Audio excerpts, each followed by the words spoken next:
नमस्कार, आप देख रहे हैं व्हाइट पेपर। मैं हूं आपके साथ आशा सरमाल। चलिए शुरुआत करते हैं व्हाइट पेपर की बड़ी खबर के साथ ही शुरुआत करते चले।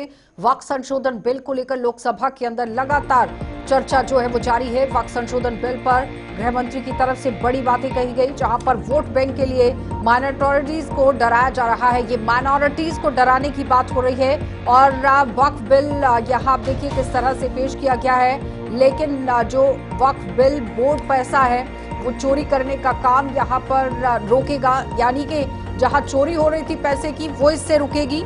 ये तमाम बड़ी बातें अमित शाह की तरफ से गिनाई गई हैं। इस वक्त की बड़ी अपडेट बताते चले, जहां पर वोट बैंक के लिए माइनॉरिटीज को डराया जा रहा है। कानून हर किसी को मानना पड़ेगा, ये बड़ा ऐलान यहां पर अमित शाह की तरफ से कर दिया गया, क्योंकि अल्पसंख्यक मामलों के मंत्री किरेन रिजिजू ने आज वक्फ संशोधन बिल 2024 लोकसभा में पेश कर दिया और यहाँ यूनिफाइड वक्फ मैनेजमेंट एम्पावरमेंट और इन्फिशिएंसी एंड डेवलपमेंट का नाम इसे दिया गया है। तो बिल को केंद्र की जो सरकार है उसमें आप देखिए जो तमाम राज्यों के अंदर भी सरकारें चल रही हैं, किस तरह से उन्होंने अपना समर्थन दिया है, जिसमें टीडीपी, जेडीयू और एलजेपी ने अपना समर्थन दे दिया है। लेकिन उसके साथ साथ यहाँ पर शिवसेना यूबीटी सांसद अरविंद सांसद ने ही यहाँ किस तरह से अपने भाषण में ये क्लियर नहीं किया कि वे बिल के पक्ष में हैं या फिर विरोध में। लेकिन फिलहाल लगातार इस पर चर्चा जारी है और तमाम तरह के आरोप अमित शाह की तरफ से विपक्षी पार्टियों पर लगा दिए गए। जनसेना पार्टी ने इसका समर्थन किया। ऐतिहासिक ये बिल है, मजिंदर सिंह सिरकत की तरफ से ये बड़ी बात कही गई। रालोद ने भी समर्थन किया है और अपनी संपत्ति दान दी जा सकती है। अमित शाह की तरफ से ये बड़ा बयान दिया गया। गैर मुस्लिम सदस्यों को कहां पर शामिल किया जाएगा, ये बड़ा सवाल यहाँ पर दागा गया। लेकिन कोई भी गैर मुस्लिम वक्फ में नहीं आएगा, ये बड़ा ऐलान किया गया। अमित शाह की तरफ से ये तमाम बड़ी बातें रखी गई। सरकारी संपत्ति का दान नहीं कर सकता है। इस पर आप देखिए किस तरह से अमित शाह ने अपनी बात रखी है। उन्होंने कहा कि वक्फ एक अरबी शब्द है और वक्फ का जो इतिहास है कुछ हदीसों से यहाँ जुड़ा हुआ मिलता है। आजकल जिस अर्थ में यहाँ वक्फ का प्रयोग किया जाता है, इसका अर्थ है अल्लाह के नाम पर संपत्ति का दान, पवित्र धार्मिक उद्देश्यों के लिए संपत्ति का दान, और कोई भी गैर मुस्लिम वक्फ में यहाँ पर नहीं आएगा। ये बड़ा ऐलान किया गया। राहुल गांधी भी आप देखिए लोकसभा में पहुंचे थे, लेकिन उन पर भी आप देखिए किस तरह से अब देखा जा सकता है जब राहुल गांधी अपनी बात रखते हैं। लेकिन फिलहाल यहाँ विपक्ष ये कह रहा है कि इसका हिसाब किताब ना करो, कानून भारत का सरकार है और साथ ही साथ यहाँ पर इसे मानना होगा। भारत के अंदर जो कानून है उसे मानना जरूरी है। 2013 से 25 तक वक्फ जमीन यहाँ 3 लाख एकड़ बढ़ गई है। तो तमाम तरह के सवाल इस पर रखे गए, लेकिन विपक्षी पार्टियां लगातार इस पर सियासत कर रही हैं। इसी पर चर्चा करेंगे। अभिजीत सिंह जसरोटिया हमारे साथ जुड़ गए हैं भारतीय जनता पार्टी से। पैनल की ओर ही बढ़ जाते हैं। बहुत बहुत स्वागत अभिजीत जी जुड़ने के लिए। जगदीप सिंह है हमारे साथ कांग्रेस पार्टी से, आपका भी स्वागत। और शौकिया कुरैशी हमारे साथ पीडीपी पार्टी से, आपका भी बहुत बहुत स्वागत शौकिया जुड़ने के लिए। सबसे पहले तो जगदीप जी आप ही के पास आऊंगी। अमित शाह कह रहे हैं कि डरने की जरूरत है, ये भ्रम फैलाने की कोशिश की जा रही है विपक्षी पार्टियों की तरफ से। आशा जी नमस्कार। आज सुबह से ही वक्फ बोर्ड पर बहुत सारी चर्चाएं होती रही हैं और एक मर्तबा फिर से मैं आपको बताना चाहूंगा कि दरअसल ये ना केवल इस देश के संविधान के ऊपर प्राणघातक हमला है, अपितु कहीं ना कहीं अल्पसंख्यक समाज जो विगत 1 दशक से निरंतर भाजपा की संकीर्ण मानसिकता और नफरती अंदाज का शिकार होता रहा है, एक मर्तबा फिर से बड़ी धूर्ततापूर्वक मैं कहूंगा ये सारा जो है ताना बाना बुना गया है। उदाहरण के तौर पर मैं बता दूं कि सबसे पहले जो नॉन मुस्लिम को सेंट्रल काउंसिल में डालने की बात है, वीमेन का हवाला दिया गया है। तो मैं कई दफा ये बता चुका हूं कि सेक्शन 14 में पहले से ही महिलाएं थी।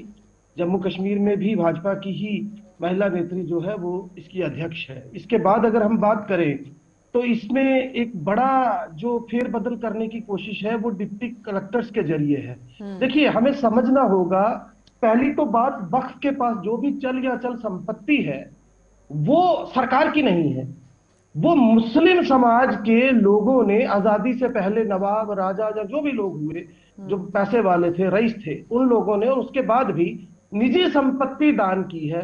अब एक बड़ा आरोप ये लगा रहे हैं, देखिए जी मुस्लिम लोगों की गरीबी दूर नहीं हो रही। यद्यपि वक्फ का ये काम परोक्ष रूप से हो सकता है, प्रत्यक्षता नहीं है। वक्फ जो है वो मदरसे चलाता है, मस्जिदों की देखरेख करता है, इसके साथ साथ कब्रिस्तान जो है उनका रख रखाव उसके पास है। अब सवाल ये है कि जो तमाम तरह की सेक्शंस हैं, चाहे सेक्शन 77 हो, सेक्शन 40 हो, जिस पर ये कहते हैं कि वक्फ जो है उसको असीम शक्तियां हैं। यद्यपि सेक्शन 40 कहता है कि आप सुप्रीम कोर्ट में भी जा सकते हैं, आप किसी राज्य स्तरीय कोर्ट में भी जा सकते हैं। सेक्शन 32 जो है वो पहले से ये तय कर चुका है कि वक्फ काम कैसे करेगा। इसके साथ साथ सेक्शन 4, ये एक बड़ा सवाल है आशा जी। ये कहते हैं कि वक्फ जब जहां चाहे अपना जाकर झंडा गाड़ सकता है कि ये जगह मेरी है। यद्यपि ऐसा है नहीं, सरकार के साथ काम करते हुए उसे बकायदा सरकारी गजट पे छापना पड़ेगा, तमाम तरह का रेवेन्यू रिकॉर्ड देना पड़ेगा, म्यूटेशन के कागजात देने पड़ेंगे। उसके बाद भी अगर कोई दिक्कत हो तो लिमिटेशन एक्ट जो है उसके तहत जो है वो कोई भी व्यक्ति विशेष जो उसके साथ वक्त के साथ कहीं उसकी कोई दिक्कत है वो जा सकता है अगली किसी भी कोर्ट में। तो सवाल ये है कि आखिर क्या नया ऐसा करने की कोशिश है। महिलाएं पहले से हैं, जैसे मैं पहले बता चुका हूं। तो ये तमाम तरह की बातें केवल और केवल भ्रम है, देश को दिग्भ्रमित करने की कोशिश है। वैसे तो अमित और शाह ने प्रयास है कि कैसे अल्पसंख्यक अपनी समाज बात को में सब जो कुछ है क्लियर वो किया, एक पूरी बार बात फिर से हाशिए पर रखी, लाया। लेकिन जगदीप जी ने कई सवाल दागे हैं। वो कह रहे हैं कि पहले से ही कानून के अंदर संशोधन किया गया था, क्या जरूरत थी? तो झूठ अगर कोई बोलना चाहता तो जरूर बोले। अब देश का गृह मंत्री भी जवाब दे रहा है और मुझे लगता है इसके बाद भी अगर किसी के डाउट्स क्लियर नहीं तो वो डाउट्स नहीं है, वो एक षड्यंत्र है जो कांग्रेस रचती आई। और इसी षड्यंत्र के चलते चलते अगर आप देखेंगे तो आजादी से लेकर आज तक और आज की अगर आप लेटेस्ट आंकड़े उठाकर देखेंगे तो 85% मुस्लिम हैं जो पसमानदा हैं। और इसी पॉलिटिकल पार्टी की वजह से, और इन्होंने ही सच्चर कमेटी की रिपोर्ट भी लाई थी, उसके अंदर इन्होंने ही बताया था कि हमने आज तक इनके लिए कुछ नहीं किया। ये जो सबसे बड़े मुसलमानों के खैर ख्वाह बने फिरते हैं, इन्होंने ही सबसे ज्यादा इस पसमानदी को बढ़ाने में अपना श्रेय निभाया है, अपना रोल निभाया। बात यह आती है कि अगर हम वक्फ बोर्ड की बात करते हैं तो अंग्रेजों के समय से जब इसको लाया गया, क्यों लाया गया, सबसे बड़ी बात इसको समझने की जरूरत है। अगर वक्फ बोर्ड लाया गया था तो अंग्रेज अगर इतने ही दोनों हिंदू मुसलमान के अगर नहीं करवाना चाहते थे, आपस में लाना नहीं चाहते थे, लेकिन ऐसा करवाएंगे बोलेंगे तो डिबेट ऐसे नहीं चलेगी। मैंने इनका झूठ सुना ना, मैंने इनका झूठ सुना 10 मिनट का पूरा, उनको कई अगर सच सुने। तो भाई साहब जो सवाल पूछिए उस पर आओ, ये झूठ नहीं है। सुनिए इनको सच सुनिए। देखें मैं वैसे भी जयचंदों के मुंह नहीं लगता हूँ, आपके ऊपर ज्यादा बेटर रहेगा आपके लिए।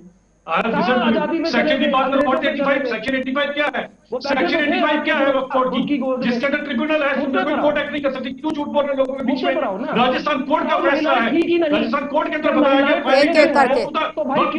Court cannot intervene in it. कौन सा झूठ बोल रहे लोगों के आगे यहाँ पर आके अपनी मर्जी के अपने घर के आंकड़े निकालते हो। जस्टिस वीरेंद्र कुमार की सिंगल जस्टिस कोर्ट के अंदर राजस्थान में कहा गया जगदीप जी, अगर सरकार को खुद से ही काम करना होता तो 119 वोट तो वो खुद ही ले सकते हैं, क्योंकि 125 तो पहले ही है पूरे का पूरा हमें पता है एनडीए के पास। तो फिर जरूरत क्या थी बहस की? आशा जी, जब स्टेक होल्डर्स को बीच में डाला गया, मौलानाओं को बीच में डाला गया, वक्त पे बड़े लोगों को बीच में डाला गया है। नहीं, एक सेकेंड जगदीप जी, जवाब दीजिए। नहीं, सवालों के जवाब लीजिए इनसे। आप मुझसे पूछ रहे हैं? जी, मैं आप ही से पूछ रही हूँ। आशा जी, मैं एक बार फिर से आपको बता दूं, एक तो ये आज जो षड्यंत्र रचा गया वो इसलिए भी था क्योंकि ट्रंप ने नए सिरे से जो है टैरिफ की घोषणा कर दी और एक बहुत बड़ा गड़बड़ झाला जो है भाजपा का सामने आया है, जो बीएसएनएल को लेकर है, जिसके तहत बताया जी जा रहा है कि 1700 करोड़ से लेकर स्कैम कर करके पूरे देश का सोना रखने वाले राजीव गांधी फाउंडेशन में 1000 करोड़ रुपया खाने वाली पार्टी, आप हमें बताओगे कौन क्या करता है? लाहौल स्पीति चैनल को सपोर्ट करने वाली पार्टी जो ये थोड़ी देर में दोबारा से अगर लोकसभा के अंदर कोई बोलना शुरू हो गया तो फिर वो काटना पड़ेगा, डिबेट ऐसे रह जाएगी, तो फायदा कुछ है नहीं इस तरह से। शौकिया जी, अब उनका दिल टूट, महबूबा मुफ्ती भी आरोप लगा रही हैं। एक सेकेंड अभिजीत जी, एक सेकेंड अभिजीत जी, अभिजीत जी, आपने सुना कि सजाद लोन क्या कह रहे हैं? वो कह रहे हैं कि ये सीधा सीधा मामला मुसलमानों से जुड़ा हुआ है, इसके बीच में इंटरवीन करने की क्या जरूरत है? फिर महबूबा मुफ्ती कह रही है कि हक छीनने की बात हो रही है। जी बहुत बहुत शुक्रिया आशा जी प्रोग्राम में बुलाने के लिए। और जो मेरे पैनलिस्ट हैं ये आपस में लड़ रहे हैं, तो ये डिबेट नहीं है, ये लड़ाई है। अभी जसलोटिया जी ने जैसा कि कहा कि वक्फ बोर्ड के पैसे से मुसलमानों की गरीबी को दूर करेंगे, तो क्या मुसलमानों की गरीबी को दूर करना वक्फ बोर्ड का काम है या सरकार का काम है? पहले तो आप मुझे इसका जवाब दीजिए। दूसरा ये है कि वक्फ का जो पैसा है वो मदरसे, अभी जैसे हमारे कांग्रेस के प्रवक्ता ने कहा, वो मदरसे चलाने के लिए है, कब्रिस्तानों के लिए है, मसाजिद बनाने के लिए है, दरगाहों के लिए है, आस्थानों के लिए है। और रहा ये सवाल कि गरीबी मुसलमानों की हटाने के लिए, इसमें कोई शक नहीं है कि वक्फ बोर्ड जो है वो कर्ज हसना देता है, लेकिन ये है कि आप ये जो बिल अभी इसके बारे में बहस चल रही है, ये महज मुसलमान जो कि माइनॉरिटी में है उनको परेशान करने का एक तरीका है। आए दिन आपका कोई ना कोई बीजेपी का कोई ना कोई ऐसा एजेंडा होता है जिसमें कभी वो मंदिरों मस्जिदों के नीचे मंदिर ढूंढते हैं, कभी उन्हें गोश्त खाने वालों से तकलीफ है, कभी उन्हें जुलूस निकालने वालों से तकलीफ है, कभी वो मंगलसूत्र की बात करते हैं, कभी ट्रिपल तलाक की बात करते हैं, कभी ये बात करते हैं कि अगर आपने मुसलमानों को वोट दिया तो आपके मंगलसूत्र छीन लिए जाएंगे, और आपके लीडर यहाँ तक कहते हैं कि कब्रों में से मुसलमान औरतों को निकाल के इनके साथ। शौकिया जी, आज जब बिल पेश हो रहा था, जब बहस छिड़ी हुई थी, तो आपने कुछ तस्वीरें भी देखी होंगी जहां पर ट्रिपल तलाक के मुद्दे को लेकर महिलाएं बाहर आई, मुस्लिम महिलाएं, और वो कह रही थी कि मोदी जी आगे बढ़िए, वो अपना समर्थन दे रही थी। वो तस्वीरें कहां से देखिए, इसमें किसी भी, देखिए एक सरकार जो चलानी है ना, सरकार को अपने मामला देखने चाहिए, देश देखना चाहिए।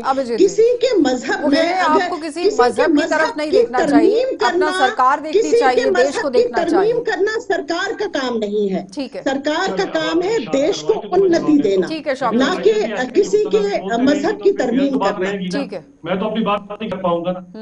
करिए। देखिए, सबसे बड़ी बात ये जो खासकर ये जो पॉलिटिकल पार्टी जो मुसलमानों के खैरख्वाह बने फिरते हैं, ये जो आपके सामने कांग्रेस पार्टी है, 575 करोड़ रुपया कर्नाटक के अंदर मंदिरों से निकालकर, मंदिरों के फंड्स में से 375 करोड़ रुपए की मस्जिदें बनाएगी, सब कुछ बनाएगी, ये किया गया। ये उदारता खैर दिखा सकते थे और दिखाई भी होगी, मुझे उसके अंदर नहीं जाना है। धर्म के नाम पे आरक्षण करने वाले ये कर्नाटक के अंदर यही कांग्रेस है। अब मैं आ जाता हूँ पीडीपी के ऊपर। पीडीपी को मुझे बता दीजिए, आप जो बातें करते हैं, क्या ट्रिपल तलाक का जो कानून बना या ट्रिपल तलाक के कानून के जिसके सबसे बड़ी सफर महिलाएं रही हैं, क्या उसके ऊपर ये पाकिस्तान आपके साथ जो मुल्क है जिसको उसके अंदर ट्रिपल तलाक है? क्या बाकी किसी को बताया जहां पर ट्रिपल तलाक की प्रैक्टिस की जाती थी? कांग्रेस ने अपीसमेंट आप लोगों की और आप लोगों को अगर बरगलाया तो कांग्रेस का कसूर है, और आप कम से कम पीडीपी वाले खैरख्वाह ना बने। 2016 के अंदर यूनिफाइड कमांड को आप ही की लीडर हेड कर रही थी। 96 लोग जो मारे गए थे वो मुसलमान थे सारे के सारे, जो अंधे हो गए, जिन पे पैरेंट ने यूनिफाइड कमांड को हेड करने का जो डिसीजन लिया था, वो भी आप ही की लीडर थी। तो हमें ना बताएं क्या है क्या नहीं। अब ये बात आती है कि बोलते हैं कि इसके अंदर क्या इम्यूनिटी है। मैंने सेक्शन 85 की आपके सामने बात की, आप बोलते हैं कि आप जगदीप जी इतना बड़ा झूठ बोला कि इसके अंदर अगर कोई पुरानी प्रॉपर्टी किसी को दी हुई है, तमिलनाडु। जगदीप जी, आप ही के पास आऊंगी। आज तो अमित शाह ने सीधा सीधा यूपीए सरकार को ही कटघरे में खड़ा कर दिया। उन्होंने कहा कि 2013 में जो संशोधन हुआ, तुष्टीकरण की नीति अपनाई गई, वो अगर नहीं किया गया होता तो आज ये नौबत ही नहीं आती। यूपीए सरकार ने सारी सरकारी संपत्ति जो है वो वक्फ को दे दी। आशा जी, मैं बड़े सम्मान के साथ एक बार फिर आपसे ये अनुरोध करूंगा कि जो देखिए, जब हम किसी विषय विशेष पर चर्चा करते हैं तो जो सवाल मैंने रखे हैं, मजा तभी है ना जब दर्शकों तक उसके उत्तर पहुंचे। यहाँ तक अमित शाह साहब का सवाल है, माननीय गृह मंत्री हैं, तो बतौर गृह मंत्री उनके लिए मेरा सम्मान, लेकिन मुझे बड़ा दुख होता है जब अमित शाह साहब का जो पिछला राजनीतिक करियर है वो जब हम देखते हैं, जब 2010 में सुप्रीम कोर्ट ने उन्हें तड़ीपार घोषित किया था, तो वो तमाम चीजें जो है उनके पॉलिटिकल कैरियर में सामने आती है, तो उनकी क्रेडिबिलिटी तो आपके भी इतने बड़े जिसको प्रधानमंत्री बनने की फिराक में है, उसको हमारे वाजपेयी जी ने एक एयरपोर्ट से बचाया था दूसरे देश के। आज हम पूरी डिबेट में बैकग्राउंड तो नहीं खंगालने आए हैं ना, वक्त संशोधन बिल पर चर्चा। एक सेकंड अभिजीत जी, अभिजीत जी एक सेकंड, उनके पास से क्या बरामद हुआ था? चैनल पे बोलूं क्यों था और वो नेता कौन था, मैं बताऊंगा। आप मुद्दे को ही डिरेल कर देते हैं जगदीप जी। आए हैं और कोर्ट यहाँ पर वक्त संशोधन बिल को लेकर बात हो रही है। अभिजीत जी एक सेकंड, पर्सनल टिप्पणियों के लिए डिबेट नहीं है जगदीप जी। अभिजीत जी प्लीज इस तरह से, Abhijeet ji please come to the point. Jagdeep ji, अगर इस तरह से आप पर्सनल टिप्पणियां करेंगे, सबका फिर अगर बैकग्राउंड खंगाला जाएगा तो बहुत कुछ आएगा, इसलिए डिबेट बैकग्राउंड खंगालने की नहीं है। तुम देश के गृह मंत्री क्यों पर अभिजीत जी प्लीज, गृह मंत्री पे उंगली उठाओगे? किसको पीस अभिजीत जी आवाज आ रही है आपको? टाइम वेस्ट कर रहे हैं आप सिर्फ। की आवाज को डाउन कीजिए पहले तो, इनकी दोनों की आवाज को डाउन कर दीजिए। जगदीप जी आप सवाल सुनिए। अब 3 सवाल दागे गए। तमिलनाडु के अंदर मंदिर जो है, मंदिर की जमीन वक्फ को दे दी गई। यूपीए सरकार ने सरकारी संपत्ति को वक्फ को दे दिया। 2013 में जो संशोधन किया गया वो अगर नहीं होता तो आज ये काम करने की जरूरत नहीं होती। सीधा सीधा ठीकरा तो आप पर फोड़ा गया है, तो फिर आप किसकी पैरवी कर रहे हैं? कट टू कट जवाब दीजिएगा। अभिजीत जी से भी कट टू कट जवाब चाहिए मुझे, शोर नहीं चाहिए डिबेट कट टू में। कट सुनिएगा। हाँ, मुझे खुशी है कि आप अच्छे से डिबेट करवाना आ रही हूं मैं। अभिजीत जी आ रही हूं, एक सेकेंड थोड़ा सा वेट कीजिए, धैर्य रखिए। मंच से मैं हाँ बोलिए बोलिए। आपके मंच से मैं चुनौती दे रहा हूं कि अगर ये बात सिद्ध हो जाए तो I will confess it right on your platform. पहली बात, ये झूठ है। दूसरी बात, भाजपा के अल्पसंख्यक मंत्री मुख्तार अकवास नकवी का स्टेटमेंट है जो उन्होंने दिया अभिजीत जब जी वो एक अल्पसंख्यक सेकंड वेट मंत्री कीजिए, थे आवाज नहीं कि आ रही है, आवाज वक्फ के बंद है। सारे रिकॉर्ड का डिजिटलाइजेशन हो गया है। जब सारे रिकॉर्ड का डिजिटलाइजेशन हो गया है और ये बात भाजपा कह रही है, तो फिर मुझे ये समझ में नहीं आता कि वक्फ पर जमीनें कब्जाने का आरोप कैसे। और आशा जी एक बड़ी इंपॉर्टेंट बात बता दूं, वक्फ के पास तो राइट ही नहीं है कि वो किसी जमीन पर अपना। चलिए अभिजीत जी जवाब दीजिए, कट टू कट जवाब दीजिएगा। अभिजीत जी कहानी नहीं, दीजिए जवाब अब।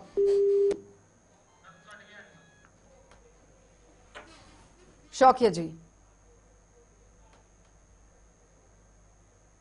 शौकिया जी आवाज आ रही है?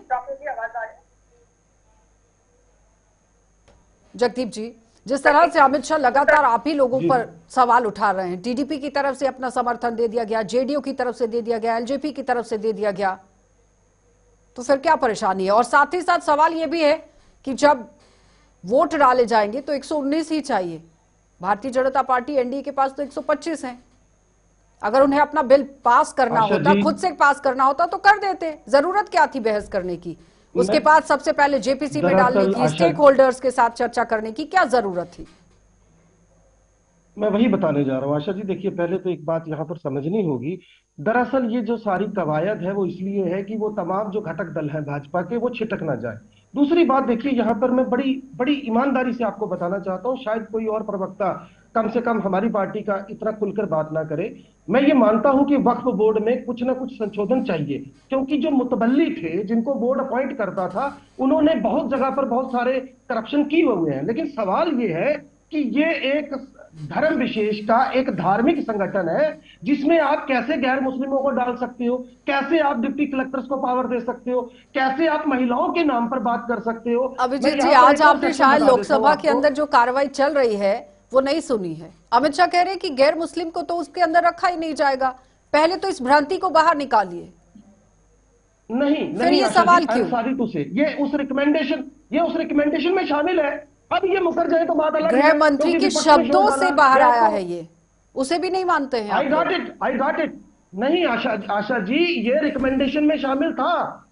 I can prove it. अब इन्होंने हटा दिया हो तो मैं नहीं मानता। अभी महिलाओं का भी तो था ना, मैं बता तो रहा हूँ। जगदीप जी, में वो पहले आप तो पत्रकार भी रह चुके हैं और बहुत अच्छे प्रवक्ता भी हैं। आपको नहीं लगता कि लोगों को मिसलीड नहीं करना चाहिए? आशा जी, ये जो मैं यहाँ पर देख रही हूँ कि 1500 साल पुरानी मंदिर की जमीन को वक्फ को दे दिया तमिलनाडु के अंदर। मैं एक एग्जांपल के साथ सवाल है ना, बोला ना, एक मिनट दीजिए, मैं बता रहा हूँ ना, आप सुनिए ना। मैं एक एग्जांपल देता हूँ, 1 मिनट दीजिएगा मुझे।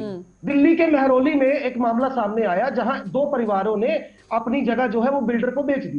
बाद में जब वक्फ ने उसके ऊपर अपना दावा जताया तो पता यह चला कि उनके वालिद ने वो लीज पर ली हुई थी। अब उसके पीछे की वास्तुस्थिति क्या है उस पर कोई नहीं जाएगा, उस जमीन का राजस्व रिकॉर्ड क्या बोलता है उस पर कोई नहीं जाएगा। शौकिया जी, मैं पहले बोल चुका हूं। आज तो अमित शाह कह रहे थे कि कई ईसाई संस्थाओं ने भी अपना समर्थन दे दिया। देखें, नफरत तो खुद ही में एक मसला है। नफरत क्या मसलों का हल देगी? इस वक्त बेसिक जो है ये मुसलमानों को कमजोर करने की बात है। और ये भारत सिर्फ हिंदुओं का नहीं है बल्कि बराबर मुसलमानों का है। आपको पता है, आजादी की जंग सिर्फ हिंदुओं ने नहीं लड़ी बल्कि मुसलमानों ने शाना बशाना लड़ी है। तो ये इश्फाकुल्लाह का देश है, उस इश्फाकुल्लाह का देश है जिसने ये कहा कि मेरी जो कफन है उस पे वतन की मिट्टी पड़नी चाहिए। क्या इस वक्त इनको ये बात बातें याद नहीं है। शौकिया जी, हर बात पे ये क्यों देश के मुसलमानों अंदर को, माइनॉरिटी हिंदू के जो मुस्लिम लोग कब हैं हुआ? उन्हें परेशान करने पे तुले एपीजे हैं। अब्दुल कलाम कौन थे? कब हुआ? जी धर्म के जी आधार जी पर जी कब जी बांटने की कोशिश हुई? जी देखें देखें, जो हमारे वाजपेयी जी के टाइम ये में जो अभिजीत जी को बीजेपी पैच थी कीजिए वो प्लीज। आज नहीं है। जो उस वक्त की बीजेपी थी वो आज नहीं है। आज इनका मकसद जो है वो सिर्फ इस नाम पे वोट लेना है कि किस तरह से हम माइनॉरिटी के जो लोग हैं यानी मुसलमान जो है उनको हम किस नहीं, तरह से जो अमित शाह परेशान कह करें। रहे हैं तो कि सिर्फ आप और सिर्फ रख आए रखाव के दिन लिए इस तरह से काम किया जा रहा है, बिल को पास देखिए किया जा रहा ऐसा है, तो कोई फिर रख परेशानी रखाव, क्यों है ऐसा इतनी? कोई रख रखाव नहीं जो होगा। पैसा लूटा जा रहा आप था उस पर चेक लगाने की कोशिश हो रही है, तो आप देखिए लोग नहीं देखिए, चाहते कि लूटने वक्त की लुटाने जमीन का की जो अगर पैसा हम अगर बात लूटा करें जा तो रहा था हमारे वो ना पास भी लूटा जाए? बहुत कुछ है कहने का। अरे यहाँ तो देश को लूट लिया। आप किस सरकार की बात कर रहे हैं? यहाँ देश अभिजीत को जी, लूट लिया गया। वो कह रहे हैं देश को लूटा लूट तो लिया वक्त गया। को लूटने की अगर कोई इनकी एक पार्टी आधा की, ऐसा इनकी मामला पॉलिटिकल सामने आ पार्टी गया की हो तो सीएम की उस पे वालिदा से हम अभी पूरे तक वक्त पे ईडी जो है कब्जा नहीं 2.5 नहीं शौकिया कर जी, करोड़ जवाब ले का लीजिए ना, हिसाब अब करोड़ों देश को जो लूटने की आप बात कर रहे हैं। हाँ, जवाब दीजिए तो अभिजीत जी। जिनकी पार्टी की वालिदा से करोड़ों रुपए का हिसाब किताब ईडी पूछ रही हो, ऐसे लोग जब बात करेंगे देश को लूटने के, तो पता होना चाहिए कि लूटने के कारण 11वें नंबर से 5 नंबर की अर्थव्यवस्था नहीं बनता। लूटने के कारण वहां नहीं पहुंच जहां पर हम पहुंचे हैं। और यही ये देश है जो आज यहाँ पर हर एक इंसान भी चेक कर लीजिए, देश की चीजें आप चेक कर लीजिए कौन कहां से कहां पहुंचा है। अब आप पॉलिटिकल पार्टी की बात करें ना, तो आप कौन सी मुस्लिम रिप्रेजेंटमेंट की बात करते हैं? मुसलमानों को खैर ना बने। आप जैसे खारखाओं के कारण 85% मुस्लिम है जो पसमानदा है आज के कारण, 15% आप जैसे एलिट मुसलमान है जो इन 85% के ऊपर अपनी सारी की सारी सियासत खेलते हैं। हमारा तो ये मानना है कि मुसलमान के एक हाथ में कुरान शरीफ और दूसरे हाथ में लैपटॉप होना चाहिए ताकि 2045 के विकसित भारत के चलिए, अंदर मुसलमान शौकिया जी पूरी जवाब शिरकत दीजिए। कर सके। दीजिए जवाब शौकिया जी। जी आप बात कर रहे हैं कि एक हाथ में कुरान शरीफ होना चाहिए और दूसरे हाथ में लैपटॉप होना चाहिए, लेकिन आप ही मुसलमानों को नमाज जब वो किसी मस्जिद में पढ़ने जा रहे हैं, यूपी में कई ऐसे मामले सामने आए जबकि आपने निहत्ते मुसलमानों पे वार किया।